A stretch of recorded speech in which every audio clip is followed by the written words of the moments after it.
Good evening, everyone. How you doing out there? Welcome to the very first live stream from Nomads, and we'd like to welcome everybody coming out here to check us out. We appreciate your time. And tonight we got a little special guest for you. We're gonna. This is the place where you're gonna start coming at least once a month. Is what we're looking at right now. We'll see how it goes. If we can get more out of it, but this is where we're going to talk everything pedals and pedal builders, small batch builders. You're not going to hear things about big companies and the established ones like Boss and stuff. This is where we meet the guys behind the work. And tonight we're going to bring you Derek Anderson out of Tampa, Florida. First and foremost, the husband and father. A little bit of background on him. He was a luthier until COVID hit, and then he spent the last 5 years building not just pedals, but building the SkullFXR brand. He's inspired by his grandfather, who worked as an electrical engineer in the Navy. And tell us a little bit about yourself, Derek, before we get started. Let people know who you are and what you got. All right. Well, first off, I'm from Tampa, Florida, and I've been doing this for about 5 years now, kind of more established myself. And I'm a dad and I'm a husband, and I'm disabled from schizophrenia. I work from home while my wife works right behind me, and this little hobby turned into SkullFXR. It turned into be a great outlet of something that I could do, and something that was a lot of fun. Has really turned into a huge passion for me. And I've even gotten another engineering degree since then too, just for all this fun. So it's a good time. Excellent, excellent. How long? So you're from Florida? I'm taking it. Been in Florida all your life? No, I was born and raised in Minnesota until 04. Then I moved down to Tampa. Okay. And what got you, besides COVID? I mean, you went from being a luthier to wanting to build pedals. What brought that on? I mean, you couldn't still do luthier with COVID going? I got burned out with lutherie, to be honest. I got sick of it. I fell out of love with it. And I fell in love with building pedals. More started out with buying parts, and then you see these beautiful transistors, and you start testing them. You see all this magic that goes in them, and it's just obsessed. And it's just this rabbit hole. You just dive in, and then all of a sudden, 6 months later, you got 100,000 components in your garage that you're going through, and you're just realizing you sucked yourself in so far. You better make something out of this. I hear you. You sound kind of like Dan, who is also a builder, who's here with us tonight from Tone Nomads. He's also part of the Level Up Effects. And we also have with us, we have Jeff, who runs and started up Scar Industries. And he's behind the Cat's Ass Fuzz. You guys have been seeing me putting a bunch out about. And Dan, you want to introduce yourself real quick since it's our first show? Let's let people know who we are.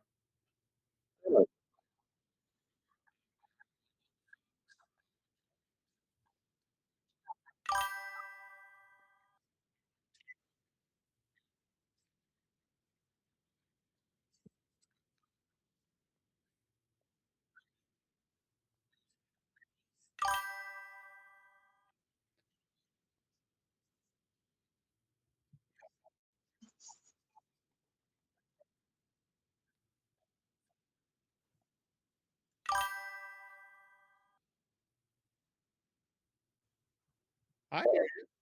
Oh, I can hear you. Yeah, you sound good. Yeah, you're right. What about now? I don't. Well, the chat said he couldn't hear me. I don't know about YouTube. Hold on. Let's see. I can hear him. I can hear him.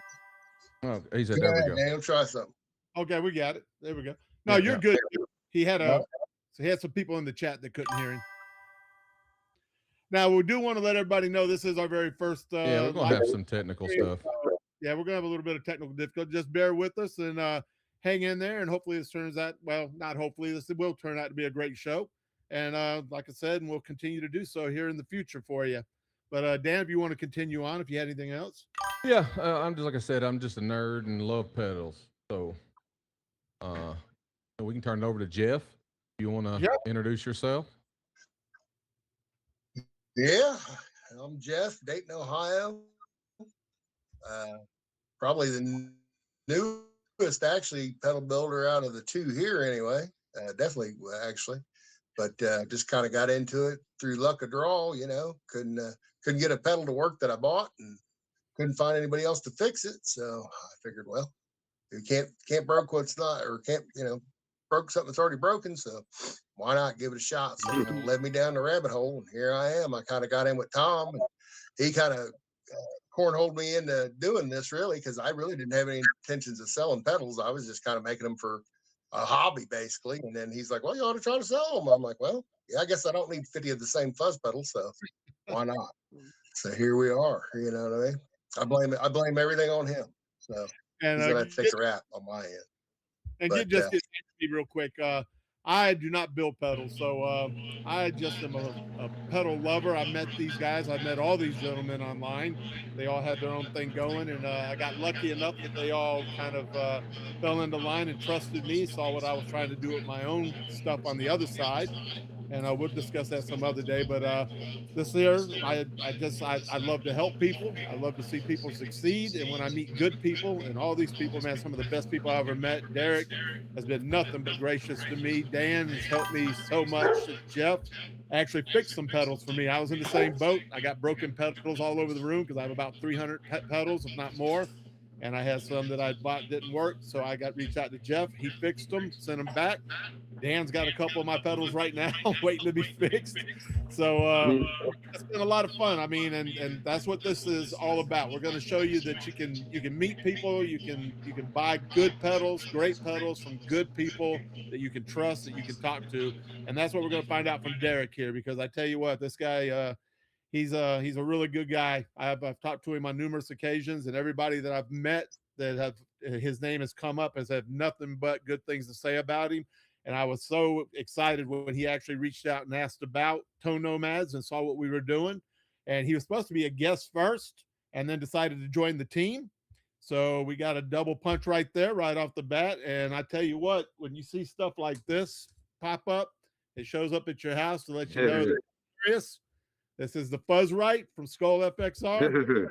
And I'm telling you, you guys are gonna love this stuff. And wait till you see the Plague Bearer from Level Up, and that Cat's Ass Fuzz is going over big right now. A lot of people asking about it, and we have one other gentleman's not here tonight, but he's got some wonderful stuff out there too. I tell you what, he's called the Vintage Bolt. So when you go to the website, you can find all four of these guys, and hopefully we'll be adding to it. But I tell you what, let's turn it over to Dan and Jeff, and they're going to get technical with you guys, talking to Derek, and they're going to discuss a bunch of things. I have no clue what they're talking about. So you guys have yeah. So, Derek, let us know how you build and where do you get your inspiration from? My first thing, before what got me into electronics in the first place, was my grandfather fixing a key fob on his 96 Buick. It didn't work. He goes downstairs, he soldered something on it, and all of a sudden we go upstairs and it works. That is what inspired me about electronics from then. It was like a magical thing. It was a pivotal time. And I always got into it. And I got into engineering in high school and in college. I did some engineering throughout things a little bit. And I just found that I like this stuff. Like when I was in between degrees, I was just reading textbooks about electronics and about electronical components. And I've also, some of the early stuff, I have a lot of old Navy documentation from the 60s and 70s that my grandfather had that he gave me. So I've gone through a lot of old different books and old things on this that have really possibly given me alternative looks at why things are done differently. And when I build, I like building on tag board. That's where my passion is. You'll see I do variable board builds here and then, but tag board's where it's at. It's the fun. It's the art. All the lines are straight. All the wires are ran with caution and with love. Everything's placed right in the right spot every second, you know. When I build a pedal, I don't half-ass anything. Everything is like perfectly lined up right in there. And if I don't like it, it's going to bug me until I fix it. Right. Yeah, Yeah, and that's what I love about it. Go Go ahead, Jeff. No, I was just gonna say, yeah, I you know, because having him on and stuff, I'd already seen quite a bit of your stuff, but I kind of researched you, you know, to see what you were all about. Yeah, you got some beautiful stuff, man. Because I'm basically in the same boat. That's tag boards where I'm at. I mean, I'll do whatever, but primarily, as of right now, that's my rabbit hole. That's what I'm going down, you know. Because I'm even thinking about getting into maybe trying some of those Manhattan builds. I'm sure you're probably familiar with those. I know, You know, those look actually super every appealing, but I don't component. think I'll do that anytime soon. Yeah, I'm kind of thinking about trying it, you know, just to see what it's all about. At least one, you know. I mean, I got to do one and see if I like it and see where it goes, you know. But definitely looks Yeah, good. for sure. So Yeah. Well, let me ask you this. Of all your builds that you've been doing, because I know for a fact that you have 8 different pedals that I have of yours sitting here. And which one is what is your baby? What's the one that if you had to tell these two guys, I would put this, you bring your best pedal to the table and I'll bring mine and let's put them on the same board and let's just jam. What was your My pedal? my GMO without a doubt. He's got one right there, don't you? Yeah. You're not gonna. If I'm doing anything revolutionary, which I'm not, we're all doing the same thing, building old circuits out of the same parts. This thing is somehow revolutionary. It is. It's great with cleans. Sounds great with bass. Sounds great with guitar. Sounds great with gain. Sounds great with clean. It enhances everything. It just works. Everything's designed to work so flawlessly with it. I absolutely love it. I can't not have it on my boards that I have. I can't not play through it. I can't not tell people about it. And I can't stop building them. I tell you what, I do agree with him on one thing that I know for sure is that I did play this through guitar, through a clean amp, through my Marshall MG100 on the clean channel, and I played it through my Hartke Model 2000 bass amp. And he is right. This thing on bass, just as well as guitar, is a wonderful pedal. And I would suggest anybody, if you're looking for a great pedal on bass or guitar, if you're playing both and you're doing your own music, this would be a pedal worth looking into. That's for sure. And one thing really nicely with it, one reason why it works so good is it does add a little bit of volume if you want a little bit of gain out of it, or volume out of it. If you want some gain out of it, it does provide gain. It allows you to also get some treble or some treble roll off. It's really controllable. Everything is really reactive. It's really subtle, but it's really always there. I've never wanted to turn a chorus pedal on a bass amp without having that pedal in front of it. Huh. What you got, Dan? I've got his pedals pulled up on a little side screen, and Zone said, "Just got my GMO today. We'll be trying it out later." Awesome. Oh, there you go. Yeah. Is that off Reverb? Because I know you also sell. You're not only coming with Tone Nomads, but you still have some stuff up on Reverb and another on your Instagram, is what I'm believing. So I'm guessing that was a Reverb sale. I guess so. Yeah, pretty I've soon got once his Reverb Tone Nomad is launched, I'll withdraw my Reverb ads. I'm more interested in doing this. Reverb's temporary right now. Reverb has been good to me, but they're not where my future is, to be honest. Well, I hope that we can. I'm just going to be honest, everybody. I've sold probably maybe 50 builds in the last year, and maybe 5 of them have been off of Reverb. Oh, okay. This is not where my outlet is. I do it most of my stuff. People message me on my Instagram, see something, and send me it, and I send it to them. It's pretty amazing how good I've done for direct sales. I don't have a website either. Oh, okay. What'd you have, Jeff? Hey, I was just going to ask him about his parts selection and whatnot in the GMO. What are you running there? You're doing the Russian K42s probably, or what kind of parts we got? I'm running Russian K42s for the tone caps. I'm running on the input cap. I'm running. I got to think. I'm using. I definitely have a certain electrolytic capacitor I like using in there. I have a Siemens electrolytic capacitor I use in there. And then I'm using the JFETs are 2F5457s. And then I generally use metal film resistors in that as opposed to carbon composition, because I think maybe I got my theories in my head. But for part selection, that's actually, of any of my pedals, that one probably contains more newer parts than the other ones than I typically use in a build. But it is definitely one of my favorite builds. Like you open up a fuzz right of mine, you're going to see a lot of older parts. You open up a GMO, you're going to see things that aren't necessarily as old, but sometimes it's not all about the age. There's definitely mojo. And people don't realize when you build a pedal, I'll test 20 transistors to find the one I like to go in there sometimes.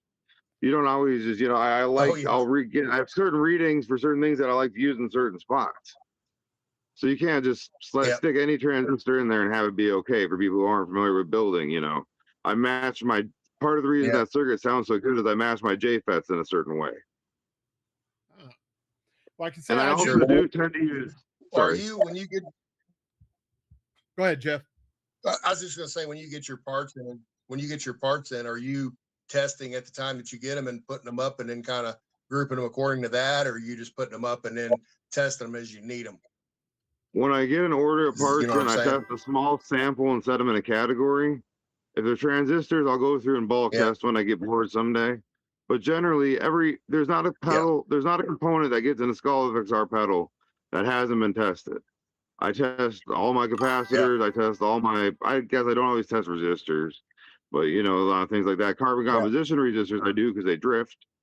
But I definitely probably quality control things a lot more than the average, I think. I do know this. Yeah, I'm the same way. If anybody goes So on go ahead, Tom. any of the websites to look at Derek's pedals, he is not afraid to let you know what parts are in them or to let you see the inside. I know a lot of builders sometimes don't like to share what they got or don't want you to know their secrets or anything, but I haven't seen a pedal yet that Derek has advertised on any place that he has not listed every part that he's put in it and let you know what he's doing and even put pictures of the insides. So if y'all want to see what he's got, you feel free to ask him. And I promise you, I'm pretty sure he's going to let you. He ain't got nothing to hide. So if you want to know, just go look. I'm so proud of my guts. I give you clear backs, but the problem with clear backs is they're not as quiet. They're noisy. I tried it. Let's see that. See, I have one right. This is a fun one. This one came back into my hands recently from somebody. I was glad that this one came to me. This is a 4-knob fuzz right with a momentary chaos loop. So it loops itself back into itself, but it feedbacks only when you stomp on the switch while you're pushing down. Ah, sweet. And it has a filter adjustable switch for what it feedbacks at. And if you see in there, this is what you'll see in, and I'm trying to look at the screen and to see my pedal here. I'm sorry. This is what you'll see in any one of my pedals. These are typical parts that I use. I always try to use, I don't cheap out on, I use alpha potentiometers always. I always use Nutric jacks. I tend to use Gorva switches. Unfortunately, they don't make all the switches I want. Gorva, if you're listening, please start making 3 PDT toggles for me. It would be really nice. There you go. Tie-way switches are common. Like, sounds like you got a fan club there for that, Derek. No, that's good. Good parts. I'll buy them, I swear. Dan, I know you're a nerd on this stuff, Dan. I can't believe that you're being as quiet as you are, because man, I'm just letting them, like Jeff and Derek are kind of along the same thing. Like I said, I make my own circuit boards. I mill them out and stuff. So like this, I like the point-to-point tag board kind of builds. Just not what I do, but I enjoy seeing them. We got a lot of people in the chat. Any questions? You know what? I haven't even looked down. I haven't even looked down at it. Yeah. And we got a few, don't we? Got 9 in there, looks like. Not bad. Yeah, we'll take some Q&A here in a little bit from the chat. Yeah. Let me ask you this, Derek. What do you got for the future? What are you working on that you just know that is going to change the game that you got put aside? All right, here's what's coming for SkullFXR. This is the biggest announcement, okay? When I launch with Nomads in 4 or 5 days, all prices will be between about 10 to 20% lower, depending on what they are, than any of you have seen in the last year. I was able to secure more parts than I thought I was able to with the tariffs, so I was able to drop some prices. Yes, I was able to drop prices in 2026. So you're going to see slightly lower prices. You're going to see that by the end of the year, I'll have established 6 models, which will be available on standard without any waiting to order or anything. And then I also am going to find some way to stream my one-offs in a productive manner to where they're more organized. But by the end of this year, you'll see 6 standard models that you'll be able to purchase that are all just wonderful things like I'm doing right now. The one I'm working on, where I have to get most bumped up right now, is my heirloom distortion, which is based on the MXR Distortion Plus. But I use a really fancy metal can op amp and some voodoo in there. So it's kind of one I got to get nailed down a little bit to get some ones out there. It takes a lot longer to build than the tag board stuff since it's on Vero. And I use the metal can op amps because I use the wider space Vero.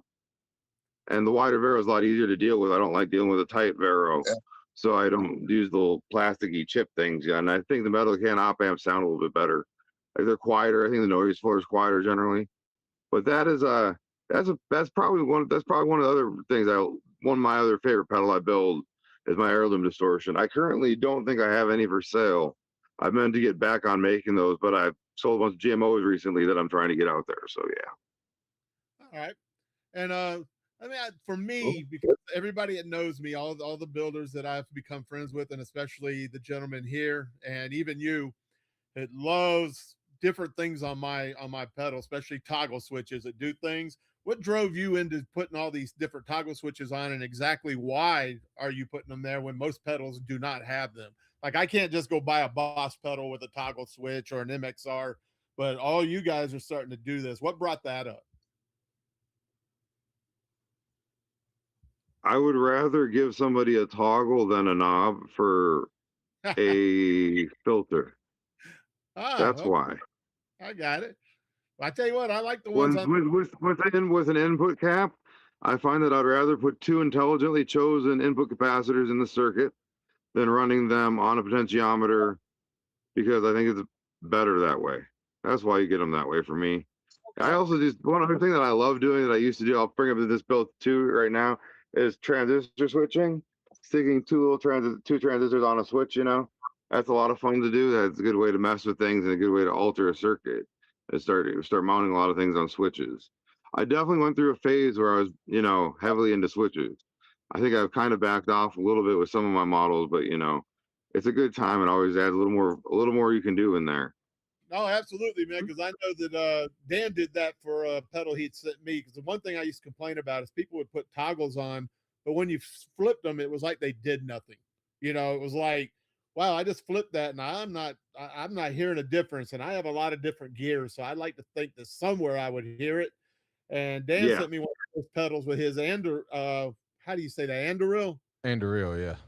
Anduril transparent overdrive he sent me, and when I flipped the switch, I was like, wow, I can hear that. And the same thing with a gentleman over in Scotland named Gojira FX. And when I got your pedals, when you shipped them out here, and I wanted to try them out, of course, before we put them on the site, see what we had and answer, I was like, hey, the toggles are doing something, and I enjoy that. I like to know that when I flip it, that I'm getting something out of it. And that's why I was wondering. Yeah, I don't give you random things. I give you two good sounds too, or three good sounds on a three-way. I find like by Fuzzrite, for example, which you have there. Tom, can you show you Fuzzrite, for example? It's got a three-way toggle on it, and those are all from the factory. It came in one position. I expanded it to three, and that design gives three drastically different voices you want to do for three drastically different things. It's like a whole other functional capacity. I absolutely just it's revolutionary to not have those functions there for what it takes me to add a switch is absolutely crazy. I can all the effort it takes me to run a switch is to drill a hole, run 4 wires. Jeff, did you have something? That's the worst part of it.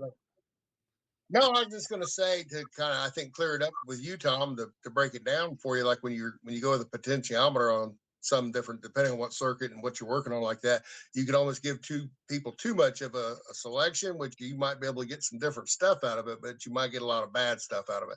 Like what he's saying is basically if it's on a switch, you got every setting is going to be a good sound and not necessarily you might have to get to some crazy stuff before you get to that good sound with a potentiometer versus a switch. Does that make sense? Yeah. I guess I'm saying that. Right? No, that makes sense. Because knobs, you got a lot of room in between when the knob's turning. So I could see you're turning and you're losing a lot of signal in there and a lot of different things. So yeah, I can understand. And being a non-builder, I can so switch, it's like boom, boom, boom. Yeah. So it's like do you do anything with like a rotary switch? Do you have any with like a 6 or 7 position rotary switch? I've never done that. No, for some reason I've never used the rotary switch of SkullFXR. Well, you're gonna start now. I see it in your face. Can, yeah. Yeah, that's what I want to do. Is like a rotary switch with like 6 or 7 different like input capacitors or output capacitors, whatever, If that was the case, I would design it differently. That's not my style, but it would be fun to do for one. Why not? Well, it's always fun to try something new. Yeah, totally. I don't know why I've never bought rotary switches. I guess maybe I just have to order them. They're pretty expensive. I ended up, Are they? Okay. I got Yeah. about 4 or 5 that I'm thinking about doing, Daniel. I don't know if it's going to be the next ones, but maybe the ones after that you might see it. Yeah, I like to try to do it with I've been thinking about transistors going down too. that way. Like swap between 7 different transistors or something. You know, I think that'd be pretty neat. Hey, you know, speaking of Yeah, all that, let's do I, it. do I have another question that from the outside looking in that I would be interested in knowing about is when you guys build these pedals, Dane, when you build one, when you test it, I've seen some of your test videos where you put it in, you run your bass through it, or you play guitar, but how do we know if it's going to sound good with, say, a wireless system or a long cable or a short cable, or because like some pedals just don't take wireless. Of all the pedals I've gotten, I've come across some pedals that will not accept a wireless and get along well with it. Well, that goes into like Mine buffering. don't. Like if you got a buffered input, like maybe that would help with a lot of that. I don't know if Derek, if you have any information on that. That's out of my realm of what I deal with. I got you. I don't know. I guess I've putzed around with buffers a little bit, but they're nothing I really use commonly with SkullFXR. Yeah, I know a lot of Right. small people don't use the buffers, and I understand that because sometimes they just get in the way. They're sometimes more trouble than they're worth. Mhm. I don't think they're for the type of pedals I'm building and for the sound art that people are looking for. I don't think they're people who are needing buffers. Yeah, I can see If you that. guys are wrong, if I'm wrong, everybody let me know in the comments, okay? But I think I don't think the buffers what I don't think anybody's gonna want to go buying SkullFXR pedals saying put a buffer in there for me because I not got the request. Well, Yeah, I and ask you it's like, I guess it's personal preference. Like I think Yeah. I put buffers in mine because I think it helps with the input and impedance of the guitar, different amps, different different pickup combination. But I may be wrong Yeah, too. one thing I think is most tuners have buffers. There's probably something already in the circuit, I figure, sometimes with some of my stuff already. If someone's running a tuner, then they're running into my pedal, there's a buffer in front of this pedal there. If they're running anything into there's probably a buffer on most people's boards, I suppose. well, if anybody's got a boss pedal on their board in front of you, they got a buffer Yeah. too for that. Yeah. Well, That's what I'm saying. They got a boss. They got a buffer. let me ask you this. Now, this I was interested in because I was sitting here looking at your pedals earlier today. How did you come up with this design, and how do you do this? Which one is that? This is the industry. My painting is an industry secret. okay. I have developed a process of painting that is original to myself as far as I know it. I kind of have some weird little rituals that I do with my paint. But there's definitely some tricks to it. There's definitely some time. But if you want to hear something wild, I'll tell you guys 2 secrets, and this is all I'll tell you. I do no sanding. No sandpaper does not touch my enclosure once. Now, So I've never sanded anything ever. And then the other thing I'll tell you is that my enclosures are heat cured, but a lot of builders are doing that. That just helps the spray paint dry better. Okay. Now, how do you decide what color or what kind of setup you're going to do for your pedals? I mean, is that something you really put any thought into, or does it just come to you? It depends on what spray cans I have available. To be honest, sometimes I've had people request a certain color, and so I've got like I've had the gentleman requested like a Sherwood green or something at one point. So I bought a can of that paint. I did that for a custom build for him. I'll always do custom colors if anyone wants, And then like for a while I liked that color, so I made it green for somebody else, or for another one I did, and it's just kind of what I feel like doing at the time. It's Halloween, there might be some black and orange. If it's something else that might not be, I don't know. I like metallic colors. I like textures in my paint. I generally will use a textured paint all over the enclosure somewhere, like so it's not like real smooth, kind of hammer tone or a metally finish. And I will say the last thing with the spray paint, is most of the builders who are using spray paint are using Rust-Oleum or Krylon, and I'm just doing the same thing. And nothing. There's nothing really extra amazing out there other than what you can find available. Well, I've I got like one of I those. like them. Yeah, I got one of the green ones here, and it is a hot pedal, buddy. Let me tell you. Even my wife, when she come down and was watching me open them, when I pulled the green one out, even she was like, "Oh, now that's a nice pedal." I was like, "Yeah, this is beautiful." Like I'm fixing to buy this light blue one, I got that one here like the too. SkullFXR Distortion FXR. Like that is sweet. Yeah, I got that one over I'm there. a huge you see like that teal one? blue, like light Yeah. blue kind of. That one right there, that blue MXR Distortion Plus one I have listed, that light blue one. I love it. I built it on there. It's probably my favorite sounding one I built. But I'm just gonna be honest. Anybody who sees this here, that one right there, that's gonna be a hot one if that one goes. I won't build another one like it because the Heirloom Distortion uses a different op amp, you know. Yeah, But yeah. like that one, you have to have the gain turned up all the way. But it's dope. It's a great sounding pedal. I use that one into my orange all the time. That's probably the pedal I have listed that I use most of mine, to be honest with you. I like it. It is beautiful. That blue Yeah. is so there, buddy. And I like Yeah, those. it's kind of like a aqua blue, maybe aqua. Yeah, Yeah. aqua. That's my Yeah. thing. I like aqua blue, teal blue. Oh yeah, I like that. You see the Gorva switches in there. I don't know what you'd call that. It might be an aqua. Yeah, I thought it was aqua. Is what I thought. it's cool when looking.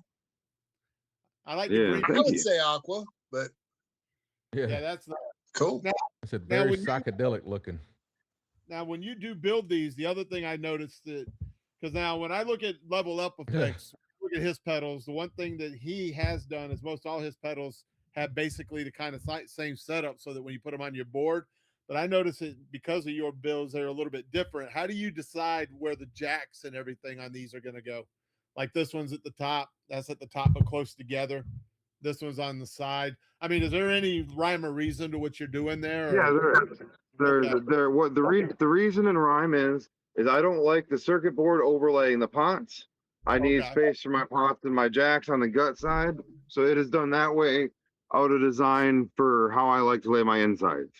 Okay, that makes And I sense. don't. I like it, if you look at the blue one you had on there a second ago. If you look at that one has the variable board is wider than some of the other ones. Because use a full piece of variable board in there. If you look at it, Yeah, I got so it pulled it's up. from side to side. So I had to arrange things a little bit differently to get that to fit in there. It's all how it fits. There's rhyme or reason to it. I've started doing it in a more consistent way with that fuzz right you have there, Tom. Yep. That's more of a traditional layout I've been using more often lately. And then the So this- GMO is always that way for 3-knob and the XX enclosure. Okay. I always build it probably in a larger enclosure than a smaller enclosure just because I prefer to have space and I like everything laid out nicely. Actually, that was my next question. Yeah. Why you prefer the bigger boxes over the smaller boxes? So if you want to go into that a little bit, or if that's all you want to say about it. I'll always build in a bigger box than a smaller box. I'm sorry if you want something small on your pedal board, I probably won't do it. I think that there's There a you certain go. level of certain level. This is my own OCD, like how I like my wires to be ran. Like you see, the circuit board doesn't overhang the pots. All the wires are ran relatively neatly, you know, and I like leave a little bit of space. If you look here on the front of this one, which I probably haven't shown, that is pretty normal like layout on the front. But just I'm holding up. No, it's up there. It's not up there. Right. But this one is there.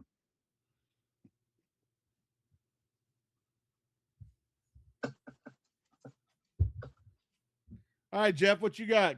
Yeah, I'm gonna See, say what you thinking, Jeff? I'm just soaking it in, fellas. But no, I'm with him on the tag board. That's all me because I like some room. You know, I've done both, and my preference is tag all the way. Just 'cause especially when you're using the bigger, older components, you know, you got more room to wiggle room, so to speak.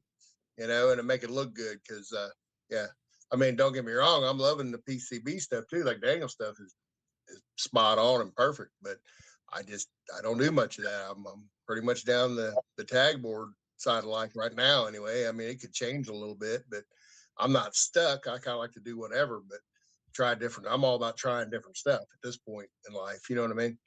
Yeah. But Yeah. yeah, I mean, Well, let me I agree. let me ask you this, Jeff. When you were growing up, what was the first pedal you ever owned? What was the first thing that made you go, "Hey, I need to try that. I want to hear that." and hook it up? Do you remember it? Me? Your first pedal you ever owned, the first one you ever The bought? first pedal I ever owned that I remember liking the sound of was a Hughes and Kettner Warp Factor. Oh my God. That's going It's back. weird.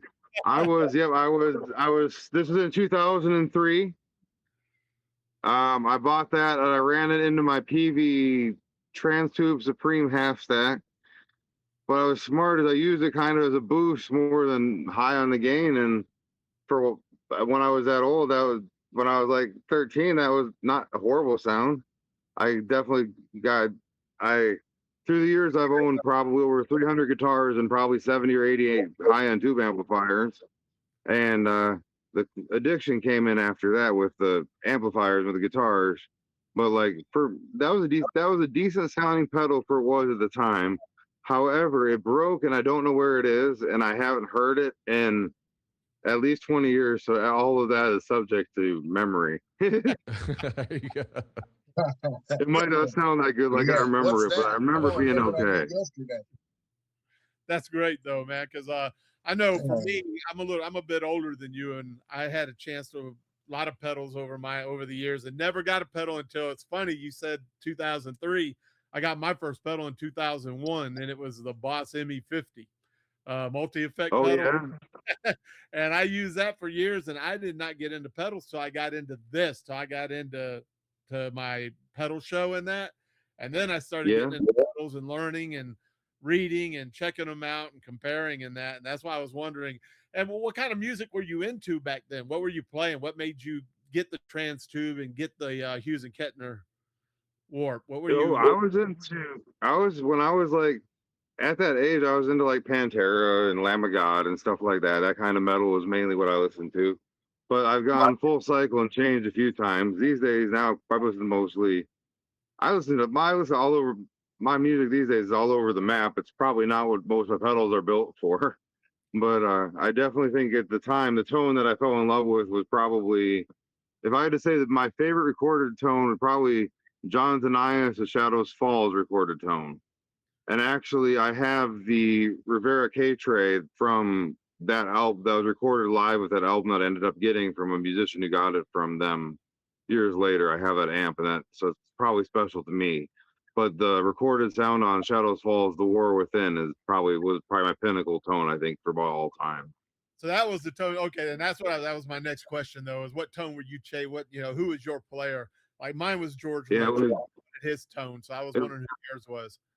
That was the Raphone. That was their tone I liked best, but I was into Dimebag. Dimebag was great. Dimebag was God. Then he died. Everybody still chasing that. Yeah. And I don't know how to get. I don't know.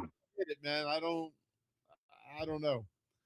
But because a lot of people think that war mount, what was it, a war mouth amps or warhead or something, and come to find out they blew all didn't even work at the time.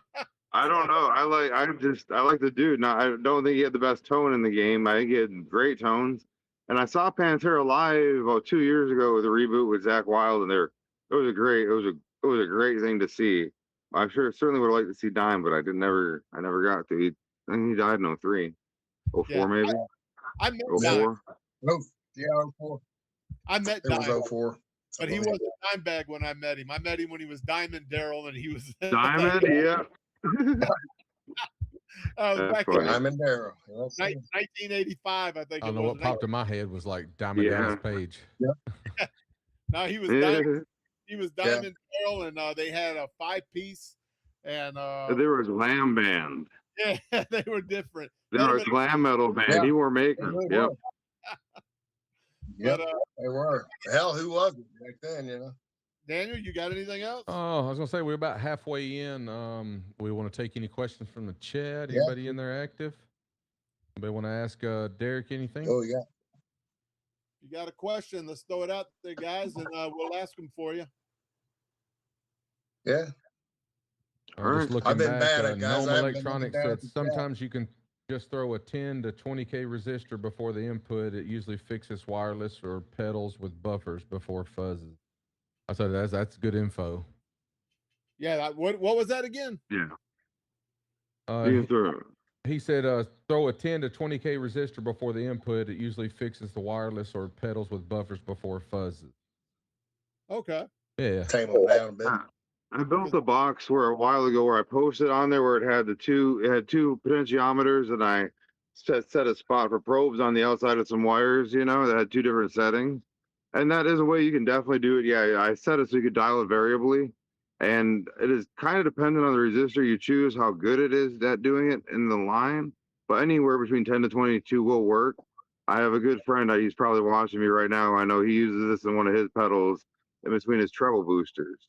And I think that is a good way to go. Yes, I think in an ideal way, you'd probably want to do it with some form of dummy coil or isolation transform or something. But that's not something I'm into. You guys, I'm pretty basic. You all see what I do. Yeah. We also got Yeah. Nip Cherry Well, said, what would you say to the youth pedal builders? What kind of inspiration could you give them? I think Yeah, what's you your guys advice? just the best. If I were to start it out again, or to tell somebody who is young at building pedals, I would say, oh man, this is a good one. I got to think. I think the thing is that would be just to have fun. Don't be afraid to swap parts in the beginning if they're different. Something might get a little hot, something might start on fire. It's okay. We all do that.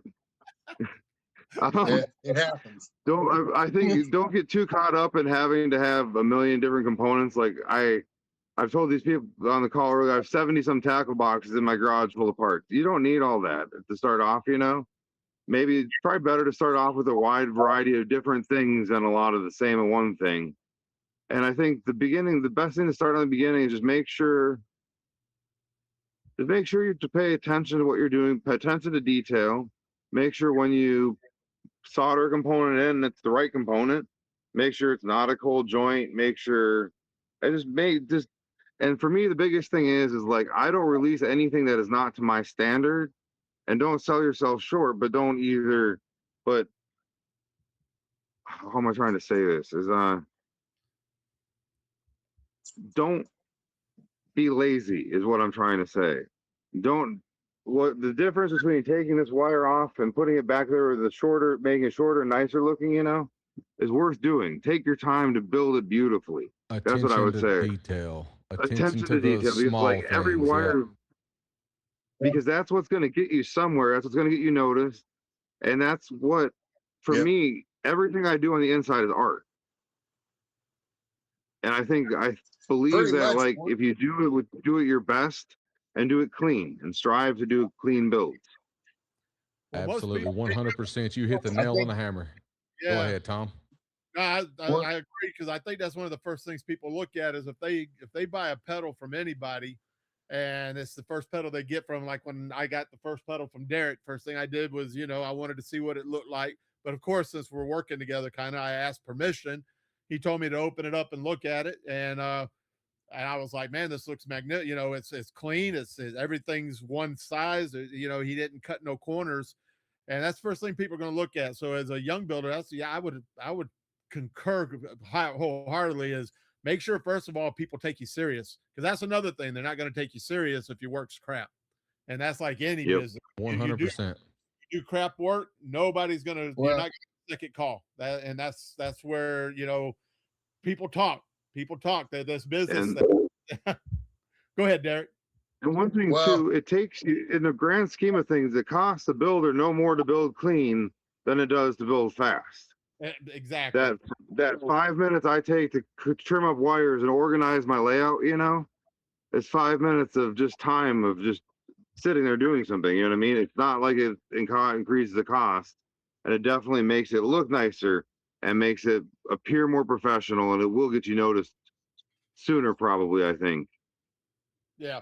And that's what I say is, like, if you get a pedal, open it up and look at it, and that'll tell you the attention to detail and the time that builder has put into it. I mean, I'm pretty OCD. Tom and Jeff will probably tell you, like, I'll restart something 20 times if it's not up to my standards. Yeah. Yeah. And I know I've opened. Fellas, Jeff, I think it did. Go ahead, Jeff. Oh, go ahead, Tom. I was saying I've opened. I'm just saying, to me, it did. Go ahead. Go ahead. End of the day, it's all quality, not quantity with me. I'm not worried about kicking out 10 million pedals. You know what I mean? I just do it. I'm doing it because I enjoy doing it. So, I'm not, and that's why I don't do custom orders. I don't want to be on the gun, have to get it out. I'm building pedals. Here they are. If you like it, great. If you don't want it, great. You know what I mean? Here's what I've got to offer, type thing. So that's kind of where I'm at with it. But yeah, I'm with you. Yeah, feel free. Yeah, take it apart, look at it, kick the tires, check it out. By all means, you know what I mean? But I tried the plastic cover thing, but I think it added too much noise. Now you're right on that, because I've talked to some other people that have tried that, and that's the first thing they've said is that they tried to put the clear. There's even a guy out there who tried to build an entire pedal out of a clear box. He made the whole thing. It was a nice box. It was sturdy. Yeah. It was clear, so you could see through it. But everybody complained. Go ahead. Sorry, Dan. Well, I will contest to that because my whole enclosure is plastic, besides the sides. Like this whole thing is, but if you ground right from the input, from the power and everything, it's fine. Are you star grounding, or what is your grounding method there, if I may ask? Well, you just don't want to create a loop. You want your ground to come all the way down straight, because if you go from the input jack to the power jack around, you're going to create that ground loop, which is a lot of noise. No, that's good info. You don't want to make it like an antenna. I wouldn't have known that. But now the clear he did though, but his plastic, because I've got one of your pedals and it's a little bit different. Plus you've got the cover on it and the paint. This guy, his thing was just like a clear. I mean, it was like. Well, look at Behringer. All of Behringer's are plastic. I mean, pretty much besides the new stuff. Yeah, this was plexiglass, and like I said, it didn't look like it had. Yeah, I don't know. It's just he's the one that said it's got a lot of noise, so he said he couldn't do any more of them. But maybe he didn't know how to ground it right either, like you said, Dan. I mean, let's see if the chat got any more questions for Mr. Derek. Yeah. Come on, wear him out. Give Derek a bunch of. Get nerdy. Get nerdy. Get down and deep, people. Don't be afraid. Hey, I'll ask you this, Derek. I'm kind of going back. Have you built a pedal yet that you just absolutely, after you got it done, you plugged it up and everything, said this is junk, and just thrown it away and just left it alone, never even went back to it? Yeah. That happens a lot at the beginning. I've got a whole bin of pedals that are not up to SkullFXR standards to sell. That's for sure. I got it started off. And then I remember this one circuit I built. I built, I'm trying to remember. It was a silicon circuit, but it was an older, like a 60s design. I was so excited about it. Oh, it's old design. It's gonna sound so good.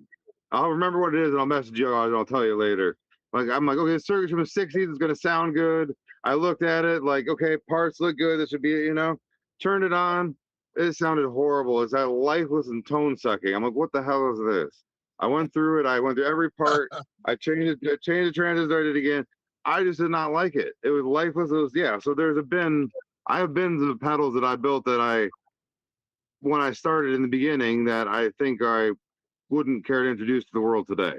There's been people who start off, it's okay to be like that, but I definitely, because I'm a professional, some people say, I guess, at this, so I will only put out certain things, but there's definitely circuits that don't sound good.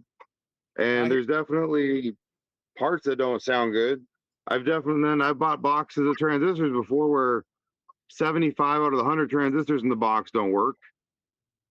Which is just 100%. That's I think it is. Yeah. Well, that goes back then to talking to the guy that had the question about what would you tell young people? Hey, you're going to make a bad pedal. You're going to make a pedal you're going to make something but keep trying. But don't throw it away. There's nothing to gain by getting mad and throwing it away. Just keep it, tuck it in a drawer somewhere, visit it. Maybe you'll make it sound better someday, or maybe it won't. I don't know. I like that. That's great advice. Well, if nothing else, it goes in the parts graveyard. When you get down to where you need a certain part, you're like, oh yeah, I got one on that part, that pedal that doesn't work. You grab it out of the box, So they Get the said slider any filter out previews of and what you got next, scatter. Derek? Like something super secret you're working on, or You guys, What's in you your got to check back out my pocket? GMO. just I the got one thing in GMO? my back pocket. I'm not going to say the best. The GMO is what you got to check out. The SkullFXR GMO Fed driver is going to be up I'm there gonna in a pull it up second. now and It, put it on the screen. you are anybody. I'm not trying to be like this, but none of us are doing anything that has been done before, really. You know what I mean? No, that's We're using 100%. parts that Sure. have existed for minimum 80 years. Or minimum resistors have been around for 80 years, transistors have been around for 80 years, give or take more. Obviously, Yeah. that's minimum. But like my point is if I'm doing anything legendary, it's this pedal, and it's not because of what it is, but it's because of the attention to detail that put into some of the parts that equal the whole. It just sounds good. I built the first one, Yeah. not expecting it to sound that good, and I put it on my board and I fell in love with it. Then I spent 6 months tweaking it, and now I released it, and it is just going to blow your mind. You can use it on bass, you can use it That was on going to be my question. guitar, and that's one thing too. I do want to say with my pedals, I want everybody to know that probably 75% of what I built sounds really good both on guitar and bass. The fuzz right is good on the bass. I know the my SkullFXR is even great on bass. It's just something there's not as much different than you think there is about things when it comes to that. And my heirloom distortion that I'm going to be releasing, I guess that's the new exciting thing is heirloom distortion when I get those out. That'll be a lot of fun. It's MXR distortion plus with some twerks and some tweaks, possibly some germanium in it for the diodes. I haven't decided how I'm going to set the switching yet on there, but that'll be a good one to have. But the GMO is like, I built one. I'm like, how does it sound this good? So I'm pleased with that one. Well, you hit it I on the probably head built too. 100 got you. different sounding circuits, and that was the one that produced it. That one blew my mind the most. Like when you said we're not got a inventing question for you, nothing Dan. new, like that's 100%, because all these circuit topologies and stuff has been around. People are just tweaking it, and it's what you like, what you hear, and other people's gonna like it. Go ahead, Jeff. I was just going to ask you, do you do any breadboarding, or are you just building and then going up? That ain't it, and going back and removing shit and kind of putting stuff back? And what's your build process, or when you're coming up with a new idea or something? My you know what I mean, when you're prototype, playing around. my prototypes, I do a lot of hot swapping on more than breadboarding. Like I'll find a circuit I want to build. I can kind of tell what I'm going to want to do with it just from knowing what I do. I can tell what capacitors I'm going to want to alter. I can tell if I'm going to want to run the bias hotter or cooler. I can tell just kind of things like I know how I run my circuits usually. That's one thing. I'll do that. Yeah. But if I build it, I'll definitely solder in and solder out things until I find how I like it more than I would put it on a breadboard, to be honest with you. I hate breadboarding. Yeah. I love Yeah. breadboarding. Well, you get so much noise. I I guess like it seems but like you get a lot of noise. I guess you everybody get has noise, it's putsy. It's just I would much rather solder components in, especially if I know halfway where I'm going. Yeah. And that's Okay. what I like about the tag That's cool. board stuff. Like it's pretty cut and dry. It's pretty easy to solder Yeah. something in Well, real quick. yeah. Yeah, where PCB, you don't have that luxury to swap out components as much because you're going to end up screwing up your tracks. Well, that's why I make my Yeah, own. I No know. matter how good a song you are. That's what got me. Like I need a CNC to do my own stuff because this is getting expensive. When the circuit, Yeah, when the circuit Throw doesn't your work, five you're like, boards in, shit. you're like, yeah, not working. Yeah. Hell yeah. Good stuff. We got Nip Cherry said, what circuits are the tropical fish used in? I like the way they look. I use tropical fish in my meat face, and that is one other pedal I want to bring up. My meat face is, I think, Tom, you got one there by chance? I'm gonna try to pull one up real hold quick. That is a modified damn meathead. That is, I biased it ridiculously hot, and I put the pot on there where you dial it different. And there's a switch on it. Okay, there it is. And that one right there has got the low pass filter changes, which changes the input capacitor. And the larger capacitor value is selected, it has a huge nasty bottom end. I built it tuned for a PV solid state bass amp, and I have a friend who used it for his band, who headlines the band with the bass player, who used that to record his last album exclusively. So it is a really good sounding fuzz. It is massive in your face. Yeah, I see you And got that one, some there's tropical old fish domino used throughout that one. capacitors in there too. There's some what? Oh, yeah. The domino capacitors. Yeah, I like the domino. I love silver mica for Miller caps. Silver mica is magical with Miller caps. Yeah. Is this the one, Derek? That's the one. This would Yep. be the face for anybody that was just listening. Sorry, I got them all boxed up trying to make sure I don't let anything get damaged over here while I got all those pedals. So I had to go dig it out. But that's beautiful Yeah, pedal. we'll shout out. I'm going to shout out to my friend Robbie in the band Pipe Dreamer. He's the one who used that live on their last album. So, Robbie, if Awesome. you're listening, thank you. You sounded great. What kind of caps you got on the switch there? Which one is it? On It's that the one meat there? I face. can't see close enough on here. The meat face? Yeah. So one of them, sometimes I'll use orange drops on there, or sometimes I'll use a tropical fish and a polystyrene, I think. Yeah, this one you got a switch with two capacitors. I'm assuming like a input capacitor or something, different voicing. One's a tropical fish, but I can't remember what the other one I used was. Okay. If you can zoom in on it, maybe I can see. Yeah, I can't see myself. I don't know. Oh, it's okay. Yeah, I definitely do use tropical fish on the meat face. Yeah. No, you got two on a switch. Yeah, I can't tell what the second one is on the switch. It's generally a tropical fish and something else, or a pair of orange drops. Yeah. One or the other. That's one that's tropical fish. I think the one that Tom has now has orange drops on the switch. High quality component. I don't know if you had a Sprague. I can't see if it's a Sprague or what. That's the problem with the phone, Jeff. I know. And that I can't see anyway. Well, I'm getting new glasses. I can't see. I don't know. Now, Derek, was the meat face the first pedal that you built? Because I know that this is the one I saw most often when I first discovered you online. When I was my favorite circuit, the circuit that's truly my baby of everything that I've done is my fuzz right. That was the first circuit I fell in love with. But the meat face was probably the second. But which one was the first pedal that you built out of these? The first pedal I ever built? Yeah. Was a Love Pedal Eternity clone that was on PCB from Tata before most PCB places existed that sold the printed PCBs. That's what it was.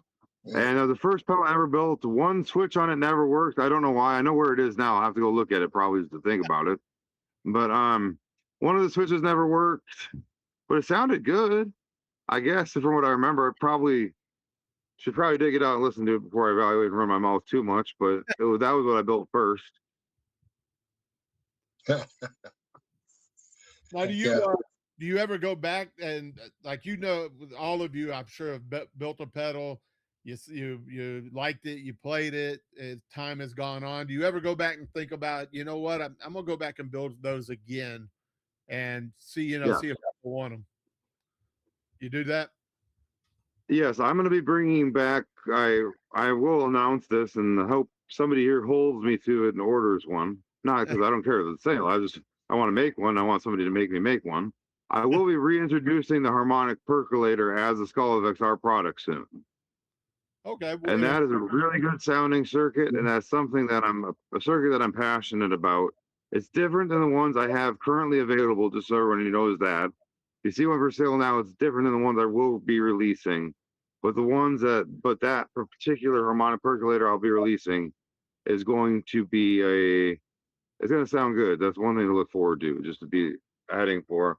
And if somebody's looking for a harmonic percolator anytime in the future, hit me up and I'll build you one. I love you probably that end up with circuit. one of the earlier versions. A lot of people don't know, like, that circuit, you have a germanium normally in Q1 and an MP in Q2. And they the transistor selection is huge in the sound of that circuit. Yeah, I use 2N3565s in Q2 and generally 2N404As in Q1 or in Q1 sometimes they'll use some Russian stuff. Yeah, those 404As are hard to find. Yeah, they are. If you're looking. Getting there. Good luck. I probably have Yeah. 500 of them, but good luck finding them today. Yeah, exactly. And you know what you guys are just talking about again for our followers and listeners out there. That's another thing to keep in mind is what you're hearing these gentlemen talk about is you're talking about what you want to build, not just your look and how fancy it is, but make sure you're getting good parts. Make sure that you're getting the right parts and you're getting, you know, top of the line parts. Don't waste time unless you're just building it for yourself at the house and you're going to play it and tear it apart and play it and tear it apart. Don't waste time with junk. Go ahead and get good parts, get good, you know, all this stuff they're talking about, capacitors, caps. I don't know what most of it is, but I do know that I've listened to all these gentlemen talk over the last month, and none of them buy junk. None of them go to China and try to buy a million, you know, resistors that cost $1.50. You know, there. So No. get the best stuff you can get. That you're And I gonna do want to say also, Yeah, there is magic in some of the new old stock stuff. There's a reason why it's different. You know what I mean? 100%. Was There's that a Jeff? reason why things made 30 years ago sound better for things that were done 30 years ago or 50 years ago. I think I'm truly, you can say I've drank the Kool-Aid. I definitely am the new old stock person. I think that personally, I don't think you'll find a better sounding capacitor in tantalum or ceramic as you will in film or as you will in paper and oil or as you will in polystyrene. There's definitely differences and there's things, but I definitely think that I think the Mojo parts are certainly something that's real in my opinion. Trying to find too much crap. Anybody else? So Got I'm any looking at the chat. Anything else from the chat? I am the Danium said I'm enjoying the great conversations. Well, appreciate that. Glad you Thanks for listening, man. Like I said, we're hoping to bring y'all something a little different than just, hey, here's a pedal, this is what it looks like. You know, we want to get these builders on here and let them brag about the stuff they do, and because they've earned that right. And hope you guys will check in with us every month to see what these guys are bringing to the table. And I think you'll find some stuff you want to try. I really do. I'm finding I've never been a boutique guy. I've always just bought off the rack and been happy. But I tell you what, the more I play some of this stuff and I get to talk to these guys, and like Derek said, sometimes if you come with him with an idea, he'll try and build it for you. And I tell you what, I've got a dual overdrive pedal sitting in my room right now. I wouldn't trade for any pedal built in the world right now that was built by a small builder. And I'm not going to throw him out there, but he's up here right now. But that pedal, it with my setup, he built it completely for my guitar with my amp in mind and everything. And I tell you what, these guys do amazing work, and we want to keep bringing this to you guys. So the more you guys tune in, the more you support, the more we can get these guys out there. And Derek's got some stuff coming to the store. The grand opening is what day? Daniel? The 26th. There you go. The 26th, 7 o'clock p.m. We'll have a live show. Another one of these. I know that's kind of quick. That's less than a month, but the 26th, we're going to have a live show. We're going to be opening up the store, and Derek's got about 9 pedals already in there. Jeff's got an entire lit thing of cat's ass fuzzes. None of them are the same. They're all the same circuit, but they are all got different paint jobs on them. So you can get the one you want, but you're going to have to be quick if you want to get the one that you really want, because I want the white one, but my wife ain't going to let me buy it. But that thing looks sharp. And Daniel's throwing at least 2 complete lines up there, the Plague Bearer line. And I do believe we're going to also have the Cyclops line, a distortion, and a heavy distortion and a regular distortion line. And we will also be giving away a Plague Bearer that night, but it will be a limited edition white one. All Plague Bearers will be black, but we will have one white one. It's the only one he'll ever build in white. So whoever gets on there that night and wins it, there it is right there. Look at that thing. It will be yours. I've played the black one. Let me tell you, it's a wonderful pedal. One of one. Yep. And so you can win that. what you got to remember is go to all the Tone Nomad platforms and collect the 4 clues. There's 4 clues that have been put up, one every month for the past 4 months. You have those clues ready, and when we ask for them, the first, we'll tell you how we're going to go about it on that night, and you'll get your chance to win that pedal. And so appreciate everybody that's joined us tonight, man. And we definitely want to keep doing this, and hopefully we'll have Derek back after when he's ready to drop his newest line. Maybe we'll bring him on and have a pedal drop. Derek, did you have something you wanted to say, bro? Yeah, I wanted to say, just so everyone knows, thank you very much. And Tom will have more of my pedals by the time the store launches. Yeah, we're gonna throw all your socials and stuff in the chat for everybody. So, Okay. And you go to Derek, welcome to the family. www.tonenomads.com will get you into the website. Is the pedal store. You go through the front of it, you will see every pedal builder has his own page in there. You can go through there and see what they've got to offer. Also have the merch store in there. That's one way you can support the entire site so that we can continue to build and grow. And every builder also has his own merch in there, so you can check out if you want something with Skull on it, or you want something with Level Up, Scar Industries, Vintage Volt, or Tone Nomads. It's all in there. Get what you want: hats, cups, shirts, jackets, hoodies. We got it all, man. We got it all. Get what you want. And any last words, Jeff? Let's start with you. What you want to bring up? No, I was just thinking, not to kind of get outside the box, but I'm kind of thinking that hopefully we can get Vintage Volt on next go around, huh? What do you guys think on that? I love that. Yeah, we're going to talk to Tim and see when he wants to get himself up here sometime. Yeah. Tim's a worker. Yeah. He don't get much sleep, so getting him figured out. But we're already looking getting the schedule lined out. But yeah. Dan, you got something? But I'm sorry. No, go ahead. Go ahead, Jeff. Oh, I was just going to say welcome aboard to Derek, and this should work out pretty good. Glad to see you come along with us. Yeah, Thank you. Glad to be here. Dan, you got anything? 1 second. I'm gonna copy all these socials. Check the chat for all of SkullFXR's. Hey, I did want to ask you that. What does the R stand for? And mine? Yeah. It was originally Skull. I can't use the word on here. Okay, I got you. All right, so it's been shortened in time. I'll be honest. It's been shortened a couple of times. I was trying to figure it out because I was like, FX makes sense, but I couldn't. I was trying in my mind. I was looking at your last name, your first name, where you lived, the town you lived in, everything, and I was like, what does the R stand for? All right, yeah, I got anything, Dan? You good? Yeah, I just appreciate you, Derek. Welcome aboard. This has been awesome. Thank you. I hope to have you back on here again because I enjoy talking about this kind of stuff. Everybody seems to be saying, way to go, Derek. Great live show. Great show. So this has been really fun. Really fun. Thank you, everybody. Yeah.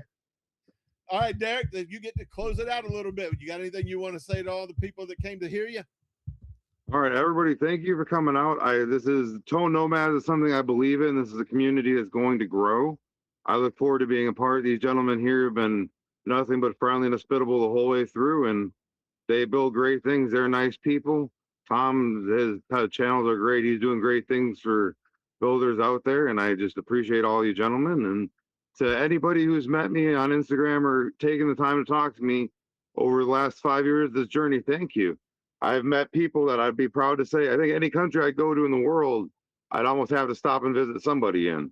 I've met a lot of nice people, a lot of good people all over the world, all different languages and countries and places. And it's amazing that we all can find this one thing that's in common and bond over it and talk about it. And so just in closing, I would like to say, if anybody out there of you listening right now has been somebody who's talked to me and messaged me throughout the last so many years, thank you so much. I've enjoyed all of our conversations. I've enjoyed getting to know all of you. And part of this journey for me is just the fun social aspect and having fun and doing things like this and talking because, I think my pedal building grew in the age of the pandemic when you couldn't meet necessarily face to face as much. It's just really amazing what people can do with the same focus in all different areas of the world, and still something that's fun to talk about and just relax and pass the shitty life that we live in. I like it. Absolutely. And in closing, Sounds good. I'd just like to let everybody know, just a reminder, go into the chat. You should see all of Derek's SkullFXR platforms. He's got Instagram. He's got Threads. He's on Reverb for now. And you definitely can go, starting on the 26th, you can go to www.tonenomads.com and check out his stuff on there, along with all the other great builders we're going to have on there. And I appreciate everybody coming out here. Don't forget about Tone Nomads. Make sure you're here on the 26th, 7 o'clock, same time, as we're going to have a good night, get the opening, get the pedal drop, get everybody's pedals out. And with that, I thank everybody for your time, and I thank you for giving us your time, because that means a lot. All right. You guys have a good one. We'll talk to you later. Yeah. Thank you all. Thank you, See ya. Derek. Thank you. Yep.